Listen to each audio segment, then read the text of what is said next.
शंकर बल प्रदान करते। दुनिया के लोग हंसेंगे शंकर जी पे जल चढ़ाने से क्या होता है? दुनिया के लोग हंसेंगे शंकर जी पर एक लोटा जल चढ़ाने से फल क्या मिलता है? एक लोटे जल की महत्वता क्या होती है? दुनिया के लोग हंसेंगे कि शंकर की आराधना का फल क्या होता है। दुनिया के लोग हंसेंगे कि भगवान शिव की भक्ति का फल क्या होता है। दुनिया के लोग हंसेंगे कि शंकर भगवान पर बेलपत्र चढ़ाने का फल क्या होता है। शंकर भगवान का गुणगान करने का फल क्या है। शिव को एक चावल का दाना शंकर को चढ़ाने का फल क्या है। एक बार मुख से पंचाक्षर मंत्र नमः शिवाय, षडाक्षर मंत्र ओम नमः शिवाय, श्री शिवाय नमस्तुभ्यम बोलने का फल क्या है। ये दुनिया के लोग हंसते हैं, पर जितने लोग हंसते हैं हम उनसे कहते हैं ये इतने जो पत्र यहाँ पर इकट्ठे होते हैं, थोड़े यहाँ रखें, आज पहले दिन यहाँ पर इतने पत्र, ये पत्र अलग। इन पत्रों को कभी मौका मिले और जिसके मन में संशय हो, जिसके मन में संशय हो कि शंकर करता क्या है, उसको एक बार इन पत्रों में कहीं ना कहीं इनका मोबाइल नंबर भी रहता है, इनका एड्रेस भी रहता है, तो उसको पढ़ा करो कि इन पत्रों से हमको ये मालूम पड़ता है कि शिव करता क्या है। देवता देते हैं पल्ला झाड़ कर और महादेव देते हैं छप्पर फाड़ कर। मेरा शंकर कभी कम नहीं देता, मेरा वो घड़दानी देता है तो छप्पर फाड़ कर देता है। चोर चोरी करने के लिए शिव जी के मंदिर में जाता है, अपना कपड़ा जलाकर उजाला कर कर चोरी का सामान ढूंढता है। शिव कृपा कर कर उसको कुबेर बना देते हैं। जो कुबेर की कुर्सी पर बैठा वो वही चोर है जो शंकर के मंदिर में चोरी करने गया था, पर शिव ने कृपा कर, वो घड़ी ने कृपा कर।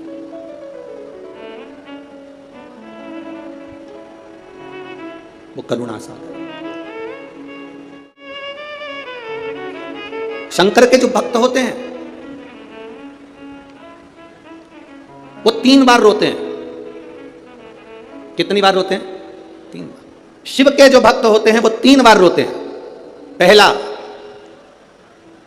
जब भगवान शंकर को पुकारते हैं, उसके हृदय में बड़ी तकलीफें होती है, कष्ट होता है, दुख होता है, तब वो भगवान को पुकारता है, तब रोता है।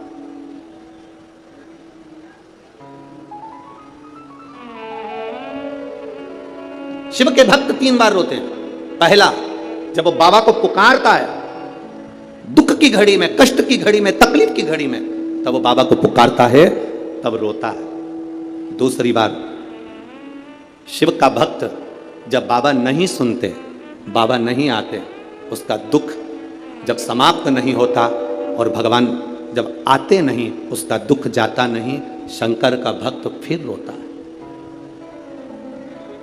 शिव के भक्त 3 बार रोते हैं। एक बार भगवान को पुकारते हैं तब, दूसरा भगवान नहीं आता तब, और तीसरी बार शंकर के भक्त तब रोते हैं जब भगवान मिल जाते हैं और उसका कार्य जब पूर्ण हो जाता है, तब भी वो रोता है, तब भी रोता है।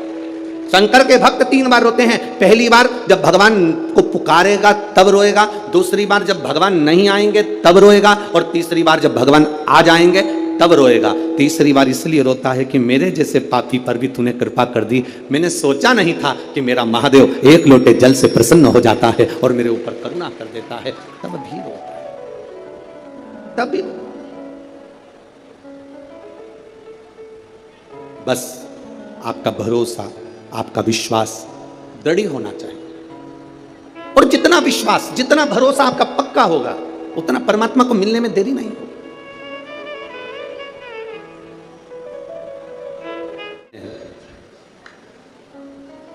पार्वती जी को दूसरा वर देवादिदेव महादेव दिया। एक वर दिया व्रत, नियम, साधना, तपस्या, तप करने वालों को शिव और शक्ति बल देते। दूसरा वर देवादिदेव महादेव माता पार्वती जी को दे। पार्वती, और देखो, बिना बल के, बिना अगर कोई तप साधना अगर कोई करे और भगवान शिव की कृपा ना हो, माता रानी की, स्वयं माता पार्वती की दया ना हो, तो कोई व्रत किसी का सफल नहीं होता।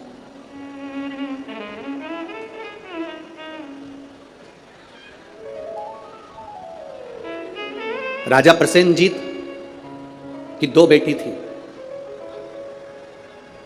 एक का नाम था नेनुका और दूसरे का नाम था रेणुका।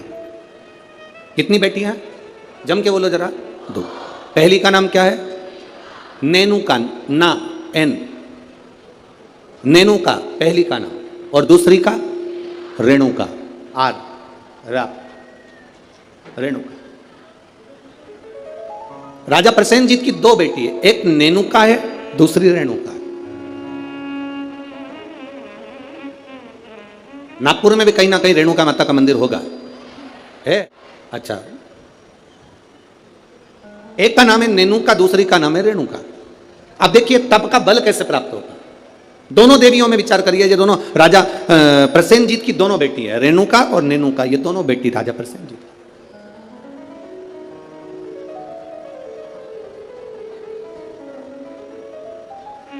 प्रथम नेनुका का जन्म हुआ, और नेनुका का जब जन्म हुआ तब नेनुका उस जन्म को पाने के बाद में अपने राजसी कार्य में अपने पिता के साथ में रहने लगी, कार्य करने लगी। दूसरे नंबर पर आई है रेणुका। रेणुका का जब से जन्म हुआ, जब से रेणुका जन्मी, उस दिन से उसने केवल अपनी मां रेणु से एक बात सीख ली कि जो कुछ मिलेगा वो अपने कर्म से मिलेगा, जो कुछ मिलेगा वो अपनी मेहनत से मिलेगा। इसलिए मत बुरे कर्म कर बंदे वरना पछताएगा, भगवान की आंखों से तू बच नहीं पाएगा, तू बच नहीं पाएगा। हम जिस कर्म को करें उस कर्म के बल पर हमें प्राप्ति हो। एक पत्र आया है, देखिए।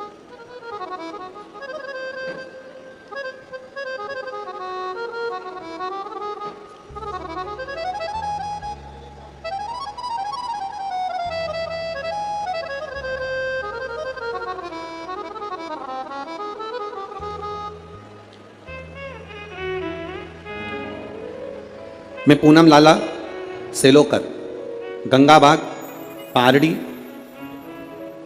गंगाबाग पारड़ी है, पारड़ी नागपुर। कहीं बैठी हो तो अपने हाथ हिला सकती हैं। मैं पूनम लाला सेलोकर, गंगाबाग पारड़ी नागपुर की निवासी हूँ। कहीं बैठी हो तो अपना हाथ हिला सकती हैं, जहाँ कहीं भी बैठी हो। मेरा मोबाइल नंबर यह है। मेरी शादी को 12 साल हो गए थे गुरुदेव, संतान का सुख नहीं था। मैंने नागपुर के सारे डॉक्टरों को दिखाया और डॉक्टरों के हिसाब से उन्होंने कहा था कि तुम्हें संतान कभी नहीं होगी। सारे इलाज की रिपोर्टें भी मेरे पास में हैं।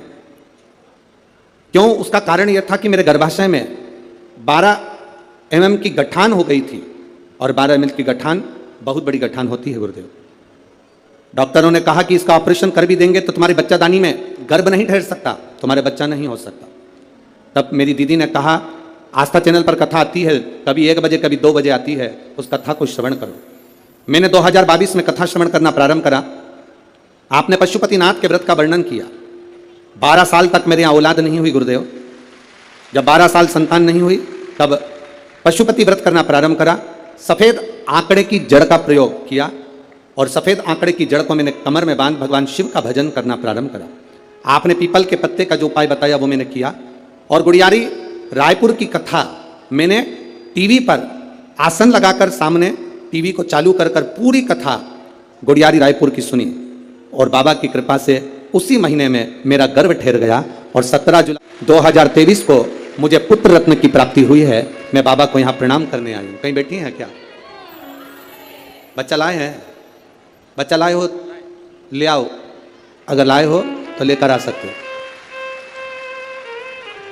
गुरुदेव, डॉक्टर के हिसाब से मेरे यहाँ कभी संतान का सुख नहीं था, उनके हिसाब से मुझे औलाद नहीं हो सकती थी, पर बाबा देवादिदेव महादेव पर जो विश्वास किया, भरोसा किया, जल चढ़ाया, जल का आचमन किया, ये शिव की कृपा से मुझे संतान की प्राप्ति हुई। ये शिव तक। एक पत्र और बड़ा सुंदर आया, देखिए।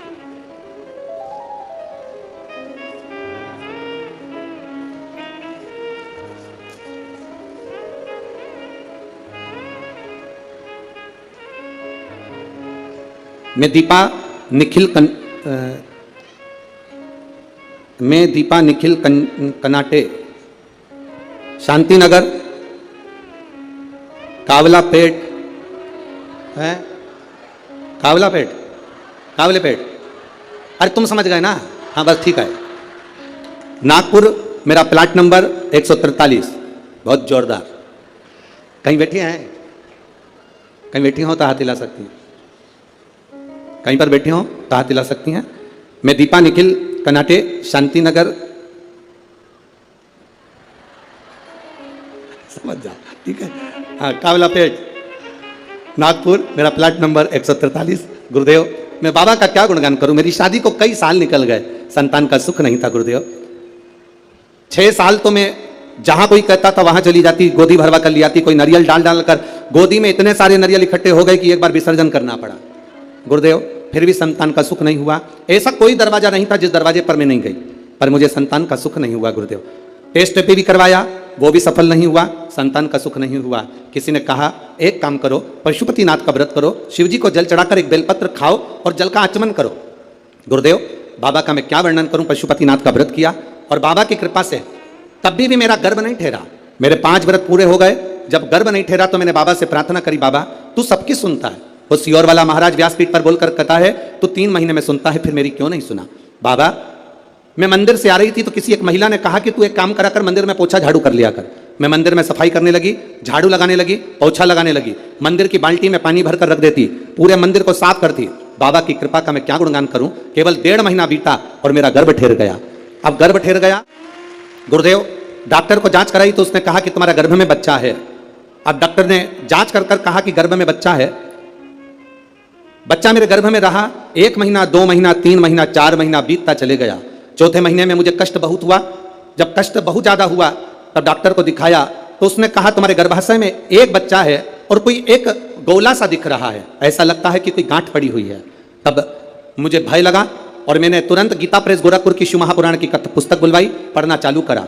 मेरा 5वां महीना निकला, डॉक्टर कहते रहे तुम्हारे गर्भ में एक बच्चा है और एक गांठ पड़ी हुई है। 6ठा महीना पूर्ण हुआ, 7वां महीना पूरा हुआ, धीरे धीरे करते 9वां महीना हुआ, कथा पढ़ती रही, भोलेनाथ का भरोसा करती रही। अब मेरा डिलीवरी का टाइम आया, डॉक्टर ने कह दिया तुम्हारे शरीर में प्लेटलेट कम है तो तुम्हारा साधारण सा नॉर्मल डिलीवरी नहीं हो सकती, अब ऑपरेशन से बच्चा हो।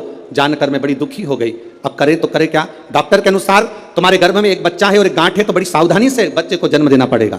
तब क्या कहूं गुरुदेव, बाबा तो बाबा है। आप कहते हो भगवान देता है पल्ला झाड़कर, महादेव देता है चप्पर फाड़कर। बाबा ने मुझे 2 संतान प्रदान कर दी। जो डॉक्टर कहता था केवल एक गठान है, वो 2 संतान दिए। मैं दोनों बच्चों को लेकर यहां आई हूं गुरुदेव, आपका आशीर्वाद मिले। कहीं बैठी हैं, दोनों बच्चों को लेकर जो आई हैं, कहीं बैठी हो तो हाथ हिला सकती हैं जहां कहीं बैठी हो, और अगर बैठी हो तो अपने दोनों बच्चों को लेकर व्यासपीठ के पास में आ सकती हैं। मैं दीपा निखिल, कनाटे, शांति नगर, ठीक है, कावलापेट, नागपुर, मेरा प्लाट नंबर 143। श्री शिवाय नमस्ते। ये शिव तत्व ओ घड़ी है शंभु, फिर कालदर्शी है। अरे महाराज, अरे लुटा दिया भंडार,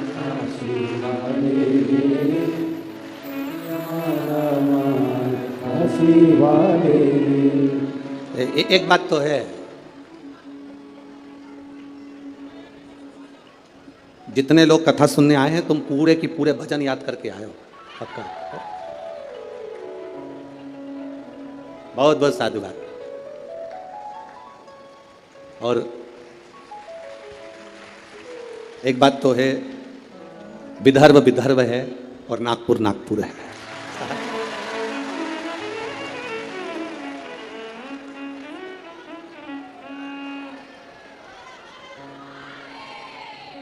तुम सब नागपुर के संतरे से कम, पक्का। संतों की धरा है नागपुर, शिव तत्व की प्राप्ति। महाराज ओ घड़ी है। 2 बेटियां हैं राजा की, प्रसेनजीत की 2 बेटियां, एक नेनुका है तो दूसरी रेणुका। नेनुका अपने राज परिवार में, अपने राजघराने में सुख से आनंद से रह रही है, आनंद से रह रही है। और रेणुका जिसके अंदर भाव शुद्ध है, जिसके अंदर भाव की शुद्ध है, जिसके अंदर आनंद की शुद्ध है, वो रेणुका है। दोनों में भाव की शुद्धता। नेनुका राजघराने का आनंद ले रही है, नेनुका राजघराने का सुख पा रही है, और रेणुका राजघराने में रहने के बाद भी अपनी मां रेणु के पद चिन्हों पर चलकर भगवान देवाधिदेव महादेव की अविरल भक्ति में लीन है। अविरल भक्ति।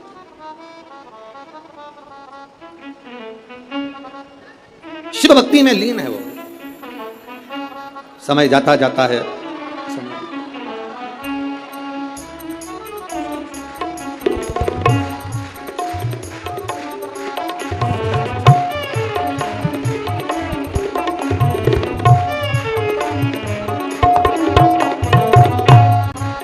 अब रोइए नहीं, खुश होइए। बाबा ने झोली भर दी ना तो रोना नहीं है, अब तो खुश होना। आप भी मत रो।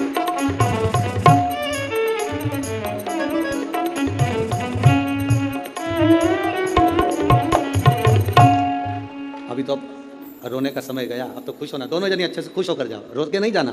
बाबा के दरबार से गोदी भर कर जा रहे हो और क्या चाहिए, इससे बढ़कर सुख क्या है। दोनों खुश हो। अरे लुटा दिया भंडार कर दिया माला, ये शिव भक्ति है, शंकर की उद्धार। शिव ओघड़ी है। जहां डॉक्टर ने कह दिया था कि नहीं होगा बच्चा, संतान का सुख नहीं है तुम्हारे जीवन में, वहां देने वाला कोई साधारण नहीं है। वो त्रिकालदर्शी, वो कैलाशी, वो अविनाशी शिव है, शंभु है, वो सहज नहीं है। शिव कथा कहती है, भगवान देवादिदेव महादेव का चरित्र कहता। शिव महापुराण की कथा कहती है, एक दिन राजा प्रसेनजीत ने अपनी दोनों बेटियों को बुलाया और दोनों बेटियां जब धीरे धीरे बड़ी हो गई, बड़ी होने के बाद अपनी बेटियों से पूछा, बताओ बेटियों, तुम्हारा भरण पोषण करने वाला कौन है, तुम्हारी भंडार भरने वाला, तुम्हारा भरण पोषण करने वाला, तुमको रखने वाला, संभालने वाला कौन है, बोलो।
ये वही है जिसको कहा गया था कि गठान है, और बाबा की कृपा से एक नहीं, जब देता है तो छपर फाड़ कर देता है। ये शिव तत्व है, शिव भक्ति है। नेनुका और रेणुका दोनों से पूछा गया, प्रसेनजीत ने दोनों से पूछा, ये बताओ। प्रसेनजीत पूछ रहे हैं कि इस तुम्हारे जीवन का ये भरण पोषण कौन कर रहा है।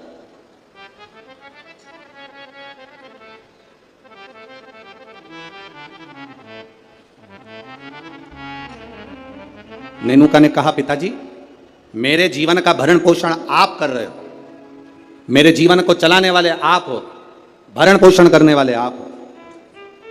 अब राजा प्रसेनजीत ने अपनी बेटी रेणुका से पूछा, रेणुका तू बता कि ये भरण पोषण तेरा कौन कर रहा है।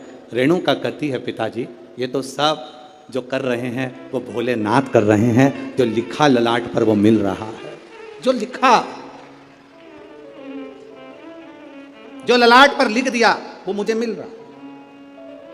दुख लिखा, सुख लिखा, अच्छा लिखा, बुरा लिखा, जो उसने लिखा वो मुझे मिल रहा। जो लिखा ललाट पर वो मुझे मिला।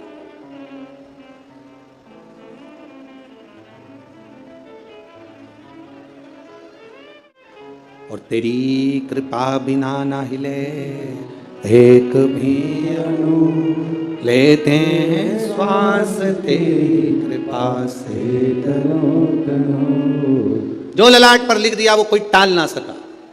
हाँ, ललाट पर लिखा हुआ अगर कोई टाल सकता है तो केवल एक है, वो देव अधिदेव महादेव है, वो टाल सकता है। एक पत्र आया है, देखिए उस पत्र में उसने लिखा, मैं दीपिका अविनाश ठाकुर रामटेक से हूं।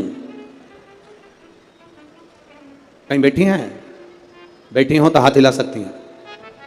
आप ही हैं? दोनों हाथ हिला दो एक बार। हाँ, श्री शिवाय नमस्तुभ्यम। मैं दीपिका अविनाश ठाकुर रामटेक से हूँ। मेरे बाबा के 3 अनुभव मैं बताना चाहती हूँ गुरुदेव, में क्या वर्णन करूँ। मेरी मामी को जो रजनीबेस रामटेक में है, उनको कैंसर हो गया और कैंसर होने के बाद में उनका नागपुर में इलाज चला। नागपुर से इलाज कराने के बाद उनको दिल्ली ले गए। दिल्ली ले गए तभी भी उनका कैंसर ठीक होने को नहीं। गुरुदेव अब करें तो करें क्या? तब बाबा देवादिदेव महादेव पर विश्वास रखकर दिल्ली से दिखाने के बाद में वो ऑपरेशन का बोले पर हम उनको लेकर आए और गुरुदेव शिवजी पे चढ़ी हुई बेलपत्र उनको खाने के लिए देने लगे। शंकर पर चढ़ा हुआ जल उनको पीने के लिए देने लगे। मैं बाबा का क्या गुणगान करूं गुरुदेव। आज बाबा की कृपा से जो मेरी मामी जी को कैंसर हो गया था वो पूर्ण तरह से ठीक है, इसलिए मैं बाबा को यहाँ नमन करने के लिए। आराम है बाबू? दोनों हाथ हिला दो एक बार। श्री शिवाय नमस्तुभ्यम। गुरुदेव शिव कृपा इसी को कहते हैं। गुरुदेव बाबा जब देता है तो साधारण नहीं देता बाबा। गुरुजी आप कहते हो कि सारी समस्या का एक लोटा जल है हल, पर निवेदन करूं गुरुदेव बेलपत्री में भी वो बल है कि साधारण व्यक्ति उस बेलपत्र को समझ नहीं सकता। ये शिव तत्व की प्राप्ति। बैठिए बहन। शिव की वो क्या दे रहा है, क्या कर रहा है, ये उसके ऊपर निर्भर है। नागपुर वालों, आप लोगों को मौका मिला है 5 दिन की कथा का।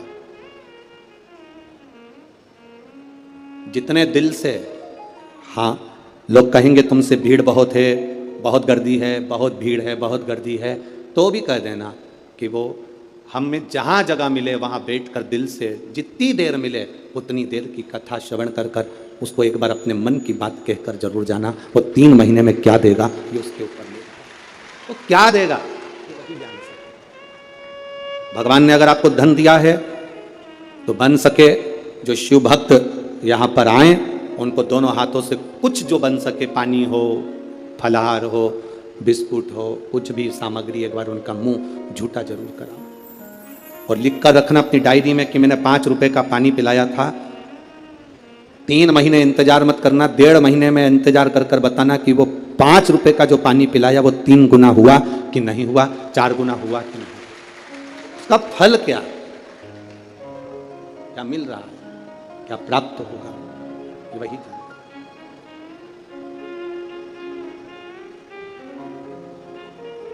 तो क्या प्रदान करता है उसके ऊपर निर्भर है। नेनुका ने कह दिया मेरे पिताजी पालन कर रहे हैं, मेरे पिताजी संभाल रहे हैं, और रेणुका कहती है मेरे पिता नहीं, ये तो भोलेनाथ ने जो जीवन दिया है वो चल रहा है। विचार कर लिया पिताजी ने, दोनों बेटी की शादी करना है। एक बेटी के हृदय में शिव समाया हुआ है, एक बेटी के हृदय में ज्ञान समाया हुआ है, वैराग्य त्याग संत का भाव समाया हुआ है, और दूसरी बेटी के हृदय में जानती है कि मेरे पिता संचालन कर रहे हैं तो इसको कोई राजसी राजा ही इसको परणाएगा, इस बेटी का विवाह किसी राजा के साथ करूंगा,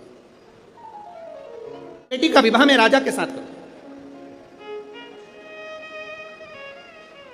जब भरोसा प्रबल हो जाता है, विश्वास दृढ़ हो जाता है, तब परमात्मा की प्राप्ति का केंद्र बन जाता है।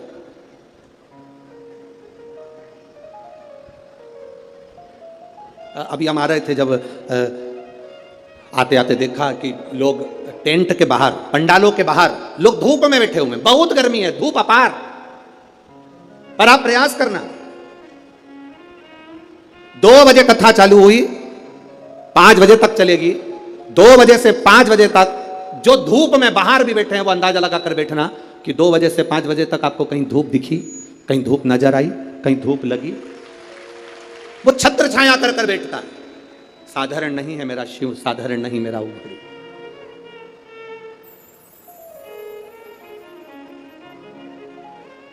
कोई कह रहे थे कि गुरुजी आदरणीय आमदार जी मोहन मते जी कथा करा रहे हैं। हम कह रहे हैं मोहन मते जी नहीं, ये तो नागपुर वालों का जो भाग्य प्रबल हुआ, और मोहन मते जी की जो धर्म पत्नी है श्रीमती सौभाग्यवती सविता मोहन जी मते, उनको धन्यवाद देंगे कि उनके पुण्य, कहीं उन्होंने शंकर की आराधना, मोहन मते जी तो शिव की आराधना बचपन से कर आ रहे हैं, बाल्यावस्था से, और ऐसा नहीं कि कोई शिवालय रह जाता हो।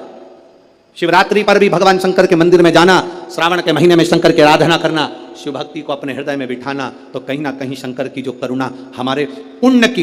एक बच्चा एक गुल्लक भरता है तो फोड़कर गिफ्ट लाता है, फोड़कर जब गिफ्ट लाता है तो वह अपने प्रयोग में लेता है। जब हमारे पुण्य की गुल्लक भराती है तब जाकर अपने परिवार में, अपने क्षेत्र में एक बार शिव महापुराण की कथा हो पाती, तब जाकर कथा हो।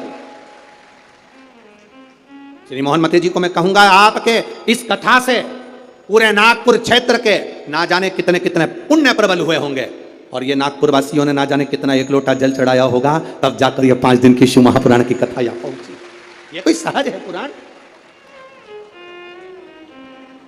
बोल बम का नारा है, बहुत अपने पुण्य की प्रबलता हुई, तब जाकर ये शिव महापुराण की कथा हमारे जीवन में एक बार श्रवण करने का सौभाग्य अपने क्षेत्र में, अपने नगर में, अपने गांव में मिल रहा, तब मिल रहा।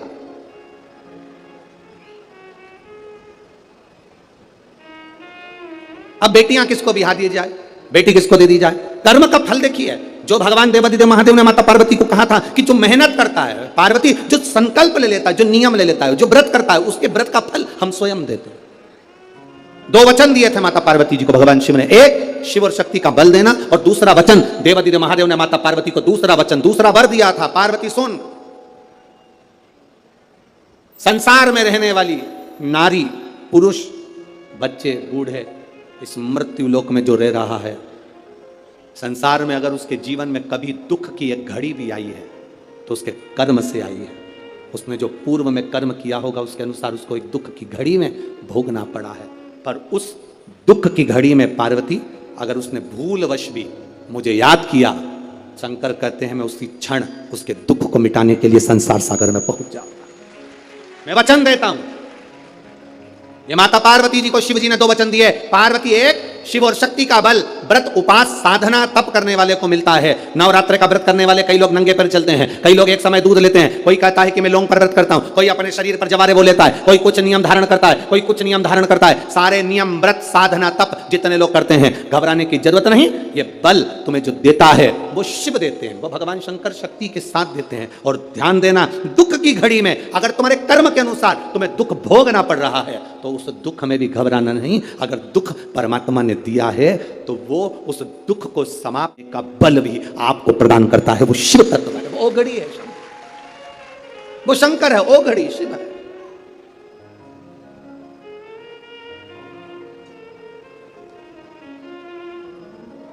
वो शंभु आपके बल को जो बढ़ा रहा, आपके विश्वास को जो दृढ़ कर रहा। महाराज राजा प्रसेन ने विचार कर लिया, दोनों बेटी का विवाह करना है। नेनुका का विवाह करूंगा किसी राजा के साथ और रेणुका का विवाह करूंगा किसी ऋषि के साथ। नेनुका सहस्त्रार्जुन को दी गई, जिसकी हजारों भुजाएं थी, खूब राजसी ठाठ था, खूब बल था। नेनुका सहस्त्रार्जुन को दी गई, जितने रावण को भी अपने काबू में कर रखा था। ढेर बल था सहस्त्रार्जुन के पास में, ढेर संपदा थी सहस्त्रार्जुन के पास में। बड़ा प्रबल, बड़ा वीर राजा था सहस्त्रार्जुन, बड़े प्रबल थे सहस्त्रार्जुन। सहस्त्रार्जुन साधारण नहीं थे, बड़े प्रबल, बड़े वीर। जो रावण को भी अपने कब्जे में रखता हो वो साधारण नहीं हो सकता है।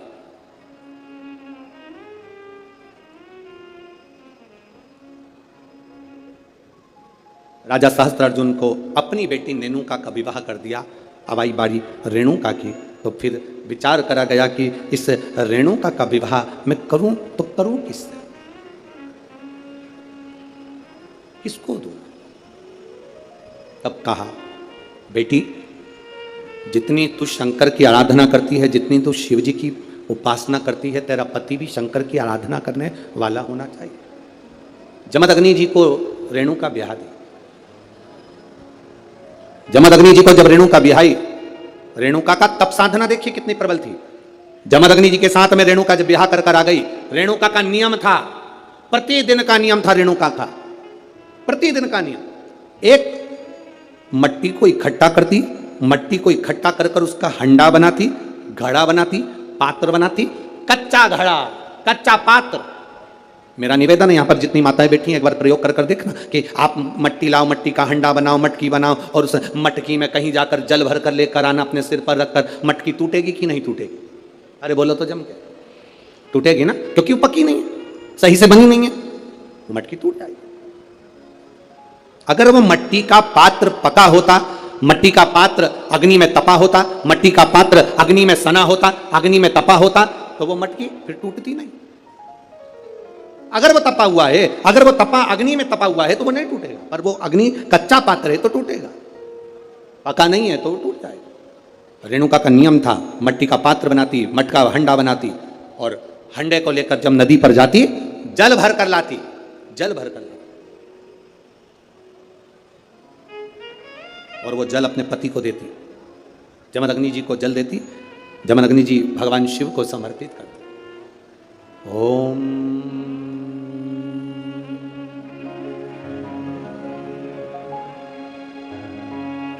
नमः शिवाय।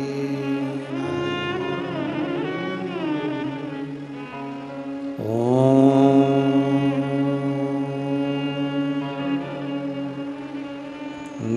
नमः शिवाय।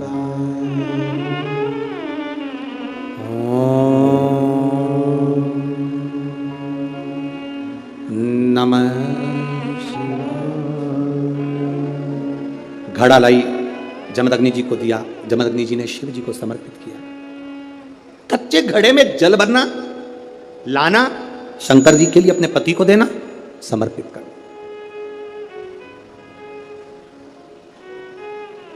सबसे कठिन काम, कच्चे घड़े में जल भरकर लाकर पति को देना और जल समर्पित करना। एक बार जमदग्नि जी के मन में एक भाव प्रकट हो गया कि मेरी पत्नी रोज घड़ा बनाती है, रोज हंडा बनाती है, रोज कच्चा घड़ा तैयार करती है और रोज जल भर कर लेकर आती है। मेरी धर्म पत्नी, आखिर ऐसा क्या तप साधना, ऐसा क्या तपबल, ऐसी क्या प्रबलता जो कच्चे घड़े में जल भर कर लाती है? कच्चे घड़े में जल भर कर लाना।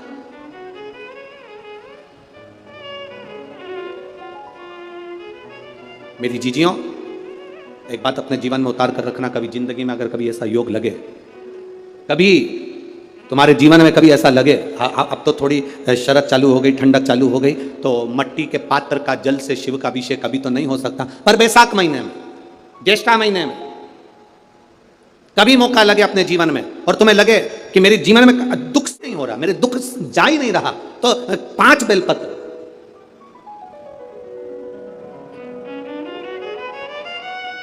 5 बेलपत्र। एक आप लोगों को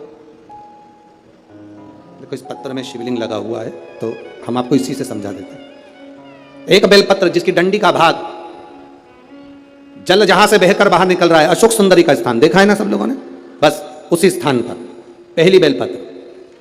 दूसरी बेलपत्र पार्वती जी के स्थान पर, अर्थात जो जलाधारी है वहां पर। तीसरी बेलपत्र शंकर भगवान के शिवलिंग के सम्मुख में जहां आप बैठे हो वहां बैठकर डंडी का भाग विपरीत दिशा में रखकर, तीसरा बेलपत्र। चौथा बेलपत्र भगवान शंकर का जल जहां से नीचे गिर रहा है उस ओर सीधी बेलपत्र नीचे की ओर। और 5वीं बेलपत्र शंकर भगवान के अशोक सुंदरी के स्थान को छुआकर नंदी के पास रखकर, जो घड़े में जल है अर्थात मट्टी के पात्र में जो तुम जल लेकर गई हो, उस पात्र के जल से शंकर का अभिषेक कर देना, शिव को वो जल समर्पित कर देना। जिंदगी में कैसा भी दुख हो वो कटता ही है, वो दुख रह नहीं सकता, ये निश्चित था। कभी कभी आप लोगों ने नागपुर में ऐसा दर्शन करा कि नहीं करा हमें नहीं मालूम, नागपुर की लीला तो हम नहीं जानते, पर हमारे उधर आज भी होता है। जब बैसाख का महीना आता है, ज्येष्ठा महीना आता है, गर्मी का समय आता है, तो शिव जी के ऊपर ऐसा तिकोना लोहे का कुछ एंगल बनाकर उसके ऊपर मिट्टी का हंडा रख देते हैं। अब यहाँ नागपुर में आप लोगों ने दर्शन करे ना करे वो हमें नहीं मालूम, पर अभी तक चांदी का लगता था, अभी तक सोने का लगता, पीतल का लगता, तांबे का लगता, पर जैसे ही बैसाख का महीना आया, जैसे ही ज्येष्ठा महीना आया, वैसे ही मिट्टी का पात्र रख दिया जाता, उसमें से बूंद बूंद पानी शिव जी को समर्पित। करें दर्शन यहाँ पर, किसी ने करे यहाँ रखते हैं लोग, ठीक है। शिव तत्व की प्राप्ति के लिए भगवान देवादिदेव महादेव के आनंद सुख को प्राप्त करें। जल, अग्नि, आकाश, वायु, पृथ्वी, 5 तत्व भगवान शंकर के ये 5 मुख है। इसलिए आरती में भी हम लोग कहते हैं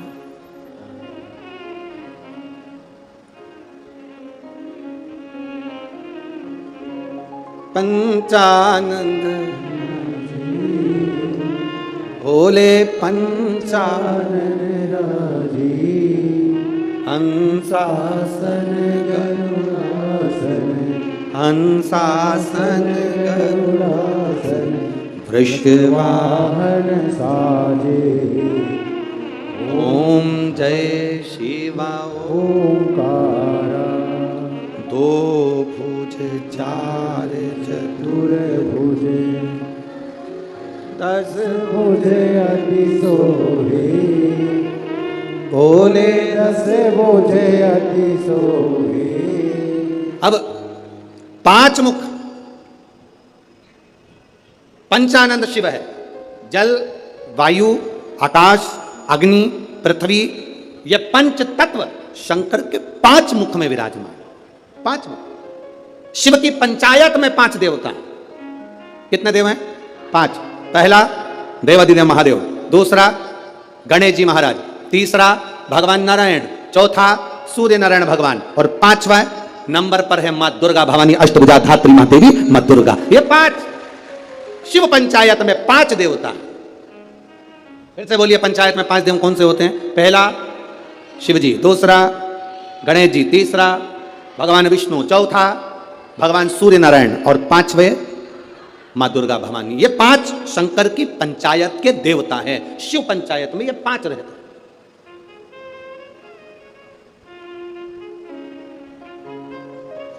नागपुर में कथा कितने दिन की मिली? 5 दिन की। सावन में जब 5 सोमवार पड़े तो समझ लेना शंकर भगवान की बड़ी कृपा होने वाली है। 5 सोमवार मिल गए सावन के महीने में, मतलब शिव जो श्रावण के महीने में 1 लोटा जल चढ़ाने वाले हैं उनकी मनोकामना पूर्ण होती ही है। पंचानंद स्वरूप में 5 दिन में 5 स्वरूप में पंचायत में पंचानंद पंच भौतिकता का आनंद रखने वाले शिव तत्व की प्राप्ति का सुख है शिव महापुराण। कई लोग कहते हैं गुरुजी 7 दिन की कथा करते हो, कभी 5 दिन की। आखिर 5 दिन की कथा का फल क्या है? हम कहते हैं कभी सुनिए, बैठिए पंडाल में, जहां जगह मिल जाए वहां बैठकर कथा का रस तत्व ग्रहण करिए, और जब जाओ आरती हो जाए, कर्पूर गौरम हो जाए, तब यहां तो उस रज को कभी शरीर पर लगा। एक पत्र आया, एक लड़के को ब्लड कैंसर हो गया, देखिए।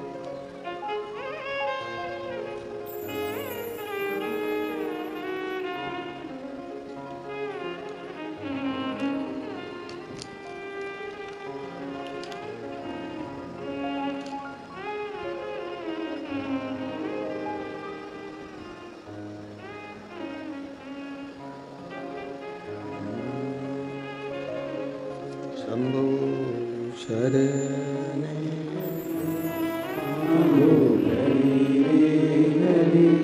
दुख काटो दया करी न दर्शन आपो। शरण पड़ी माधो घड़ी रे घड़ी दुख काटो। अब वो कैंसर वाला तो पत्र ढूंढना पड़ेगा, ये पत्र भी अच्छा है। मेरा नाम भसीजा शुभम विलास पोटवार, 27 साल की उम्र है। मुकाम पोस्ट तहसील बड़सा, जिला गढ़चिरौली, महाराष्ट्र राज्य। कहीं बैठे हो तो हाथ हिला सकती हैं, कहीं बैठे हो तो हाथ हिला सकती हैं, जहां कहीं बैठी हैं। गुरुदेव,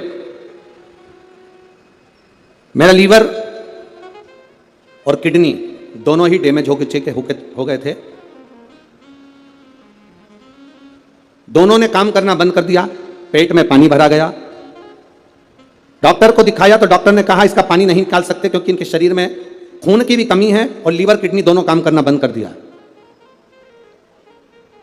गुरुदेव, खून चढ़ाते पानी बन जाता, आप करें तो करें क्या? डॉक्टर ने कहा इसका एक तरीका हो सकता है कि टॉयलेट द्वारा या लेट द्वारा इनका पूरा की पूरा पानी निकालना होगा। वो निकाला पर वापस पानी जम गया। लीवर किडनी काम नहीं कर रहे थे। डॉक्टरों ने हाथ ऊंचे कर दिया। डॉक्टरों का कहना था इसका कोई इलाज नहीं है, आप किसी भी हॉस्पिटल में ले जाओ, बड़े से बड़े हॉस्पिटल में ले जाओ तो इनका किडनी लीवर का या तो बदला जाए तब कुछ काम करे, परंतु इनका कोई फल नहीं है। हम उनको घर ले आए गुरुदेव, किडनी लीवर काम नहीं कर रही। डॉक्टर ने कहा आप ले जाओ, पर मन नहीं माना। हमने दूसरे हॉस्पिटल में उनको भर्ती करा, वहां पर भी इलाज चालू हुआ पर आराम नहीं लगा क्योंकि किडनी लीवर दोनों बेकार हो चुके थे। तब किसी ने कहा कि शिवजी को जल चढ़ाओ, वो जल लाकर इनको पिलाओ और एक बेलपत्र इनके नजदीक में रखो। हमने वही करना प्रारंभ करा। देवाधिदेव महादेव को जल चढ़ाते, वो जल इनको आचमन कराते। बाबा का कृपा का मैं क्या वर्णन करूं गुरुदेव। 2 अक्टूबर 2023 को बाबा की कृपा से उनकी तबीयत में सुधार आना प्रारंभ हुआ और 8 अक्टूबर को बाबा की कृपा से वो ठीक हो गए। बाबा की कृपा से उनका लीवर और किडनी दोनों काम करना प्रारंभ कर दिए। ये शिव तत्व है, ये शंकर योग घड़ी। कहीं बैठे हो तो हाथ हिला सकते हैं, है क्या? हाँ जी, हाथ हिला दो एक बार। ठीक है, हाथ हिला दीजिए। श्री शिवाय नमस्तुभ्यम। वापिस हाथ हिलाओ एक बार। हाँ, वापिस हिलाइए। श्री शिवाय नमस्तुभ्यम। बैठिए। हर हर। शिव तत्व की प्राप्ति इसी को। आप जो शिव पर जल चढ़ा रहे हैं, आचमन कर रहे हैं, शंकर का गुणगान कर रहे हैं, उसका फल खाली नहीं जाता। मिट्टी के पात्र का जल हम देवाधिदेव महादेव को जब समर्पित करते हैं तो उसका फल खाली नहीं जाता, खाली नहीं जाता।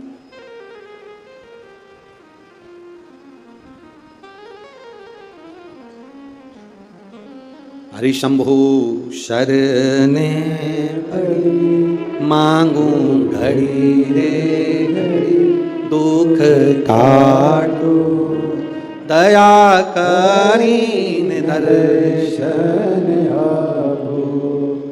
महाराज, शिव महापुराण की कथा कहती है, रेणुका देवी कच्चे घड़े में जल भर कर लेकर आती, अपने पति को देती और जमदग्नि जी उस जल को लेकर शिव जी को समर्पित करते। पर उनके चित्त में यह बात बैठ गई, आखिर इसकी दृढ़ता, इसकी भक्ति कितनी प्रबल होगी कि कच्चे घड़े में पानी नदी से यहां तक आ गया और कच्चा घड़ा टूटता नहीं। जब तक शिव जी को जल नहीं चढ़ाते तब तक वो घड़ा समाप्त नहीं होता। आखिर इसकी भक्ति किसकी है? इस रेणुका ने भक्ति किसकी करी? किसकी भक्ति करी? ये रेणुका किसको भजती है? क्या देखा जमदग्नि जी ने कि आज रेणुका ने मट्टी का जो घड़ा बना रही है, जमदग्नि जी क्या देख रहे हैं कि मट्टी के घड़े को बनाकर पास में पार्थिव शिवलिंग का निर्माण कर रही है। एक शिवलिंग का निर्माण कर रही है, पार्थिव शिवलिंग।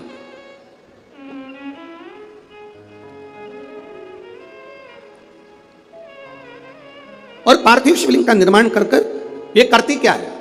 मट्टी का जो घड़ा बनाया, उस घड़े को पार्थिव शिवलिंग का पूजन कर कर उस घड़े को शंकर से स्पर्श करा देती है। शिवलिंग से स्पर्श करा रही, केवल छुआ रही। थोड़ा ध्यान देना जरा कथा पर। पुराण की कथा कहती है, आप 200 रुपए की साड़ी खरीद कर लिया, आपको लगे साड़ी 200 रुपए की है, दुनिया के लोग कहेंगे कि इतनी सस्ती साड़ी पहनती है। उस साड़ी को महंगा करना है तो क्या करोगे? उस साड़ी को महंगा करने का सबसे सुंदर तरीका, 200 रुपए की साड़ी को भी शंकर भगवान को एक बार स्पर्श करा देना। उसको छूने से उसकी कीमत बढ़ जाती है, केवल स्पर्श मात्र से। अब वही 200 रुपए की साड़ी पहनकर जरा मार्केट जाइए, वही 200 रुपए की साड़ी पहनकर अपनी सहेली के घर जाइए, वही 200 रुपए की साड़ी पहनकर अपने परिवार में जाइए। आपके परिवार वाले उस 200 रुपए की साड़ी को देखकर भी कहेंगे तेरे पर ये साड़ी अच्छी लग रही है, थोड़ा महंगी होगी ऐसा लग रहा है। मतलब भगवान को जो छू जाता है उसकी कीमत मेरा महादेव अपने आप बढ़ा देता है। केवल परमात्मा को छुआ, स्पर्श किया, उसकी कीमत बढ़ गई, उसकी कीमत बढ़ी। केवल छूने पर, केवल स्पर्श।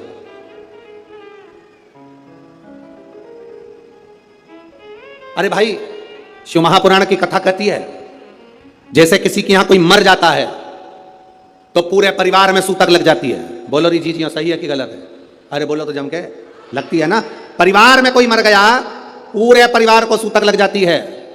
जैसे मरने की सूतक पूरे परिवार में लगती है, उसी तरह परिवार का एक व्यक्ति भी अगर शंकर की कथा सुनता है तो पूरे परिवार को पुण्य लग जाता है। पूरे परिवार, एक व्यक्ति भी अगर कथा श्रवण कर रहा है, परिवार का एक कोई मरता है तो पूरे परिवार में सूतक लगती है। उसी तरह हम कोई अच्छा काम करते हैं, शिव जी को एक लोटा जल चढ़ाते हैं, कथा श्रवण करते हैं, भूखे को भोजन, प्यासे को पानी पिलाते हैं, तो उसका जो पुण्य का जो फल है वो किसी एक को नहीं, घर का एक व्यक्ति करता है और पूरे खानदान को उसका पुण्य फल प्राप्त हो जाता है। पूरे खानदान,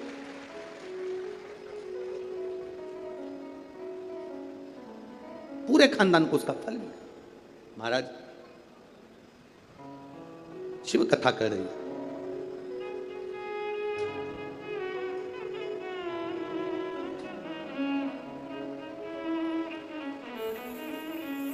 आप जितने भाव से भगवान को रिझाओगे, मेरा देवाधिदेव महादेव उतने भाव से आपके करीब में आता है, आपके करीब। जितने स्नेह से आप रिझाने का प्रयास करोगे, जितने स्नेह से आप उसको पुकारने का प्रयास करोगे, उतने स्नेह से वो आपके करीब में आता है।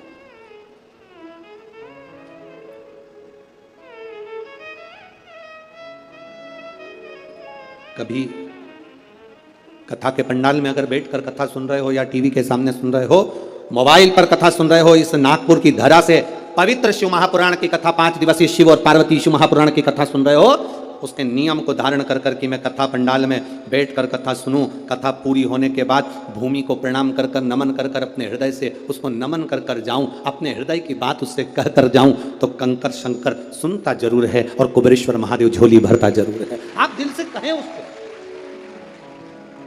ओ मेरे भोले तेरा सहारा है, मेरे भोले तेरा सहारा है, मेरी नैया का तू किनारा है, मेरी नैया का तू किनारा है। ये तेरी कृपा से मिला, ये तेरी उदारता से मिला, ये तेरी करुणा से मिला। कहो जमदग्नि जी ने देखा ये करती क्या, कच्चे घड़े में पानी कैसे ठहर सकता है, कच्चे घड़े में पानी कैसे ठहर सकता है। मेरी माताओं से निवेदन, बड़ा सुंदर भाव से फिर निवेदन करूंगा, जिसका बेटा जिसका बच्चा मंद बुद्धि हो, विवेक काम नहीं कर रहा, बुद्धि काम नहीं कर रही, चित्त काम नहीं कर रहा, बहुत चिड़चिड़ा, बहुत उचिष्ट, विवेक काम नहीं कर रहा, बुद्धि काम नहीं कर रही, हां यहां तक शिव महापुराण की कथा कहती है, एक बीमारी होती है जिसमें नसें शरीर की काम करना बंद कर देती है, और वो उस बीमारी का इलाज पूरे बाहर विदेश में भी नहीं है, जिसमें धीरे धीरे धीरे धीरे नाड़ियां नसें बंद होती चली जाती है, पाँव हाथ काम करना बंद कर देता है, फिर वाणी कम हो जाती है, नयन दिखना बंद हो जाता है, शरीर बेकार। उसके लिए भी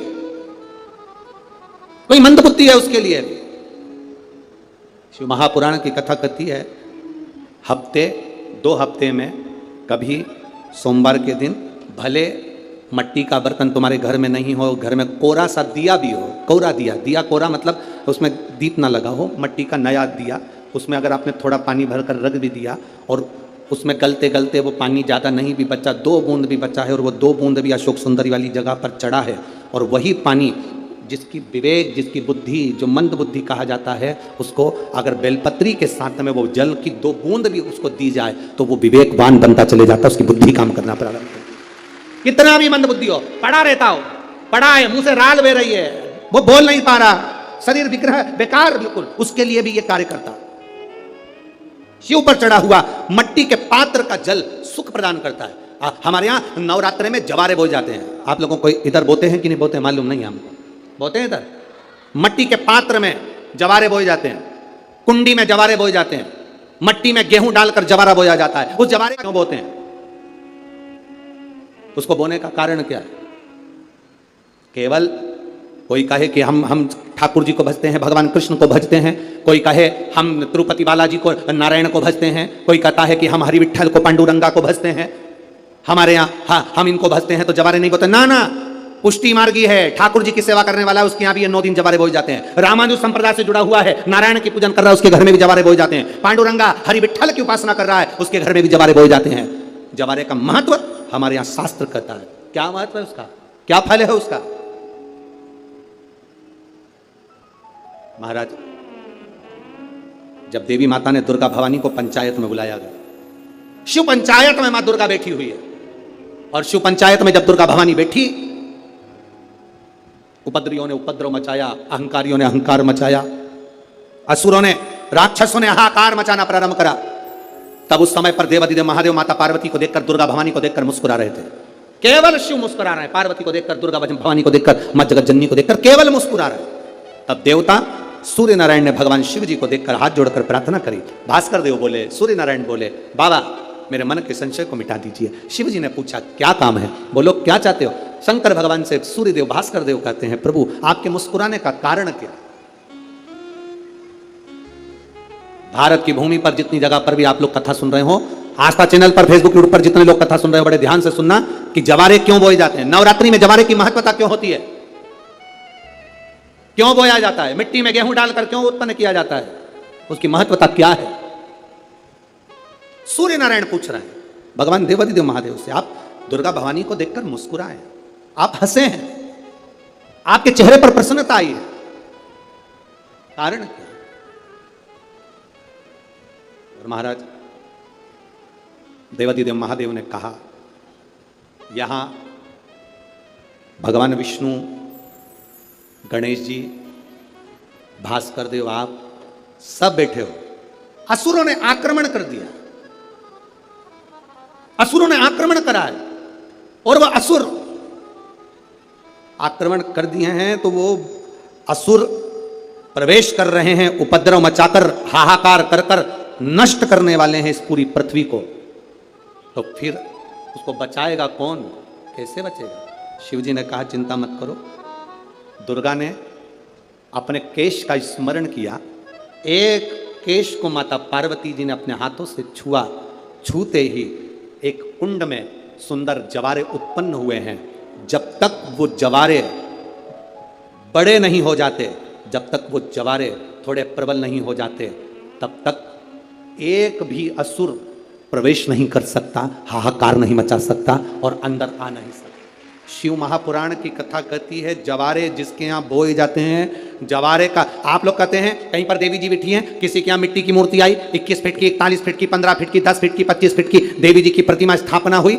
लोग कहते हैं हम देवी जी का दर्शन करने जा रहे हैं, दुर्गा जी का दर्शन करने जा रहे हैं। शिव महापुराण की कथा कहती है वो दुर्गा जी का दर्शन नहीं, देवी का दर्शन नहीं, नवरात्रि में जहां जवारे बोए जाते हैं वहां मात्र आप पांव रखते हैं तो अपने घर में से क्लेश दूर हट जाता है, अहंकार दूर हट जाता है, अभिमतता दूर हट जाती है, तकलीफें दूर हट जाती है। जिसके घर में जवारे बोए जाते हैं वहां से अहंकार, काम, लोभ, आसक्ति, वासना, तृष्णा और दुख, तकलीफें दूर हट जाती है। तो जवारे का मूल का तत्व आनंद सुख है। महाराज उसको समझने वाला समझ सकता। रेणुका घड़ा बनाकर शिव जी का स्पर्श कर रही है, केवल स्पर्श, मट्टी के पात्र में बला जाता है स्पर्श मात्र, सहज नहीं है शिव। उसकी भक्ति बड़ी प्रबल, क्योंकि उसके मस्तक पर गंगा विराजमान है और वो साधारण कृपा करने वाला नहीं, दुनिया को अमृत देने वाला है। शिव अमृत प्रदान करने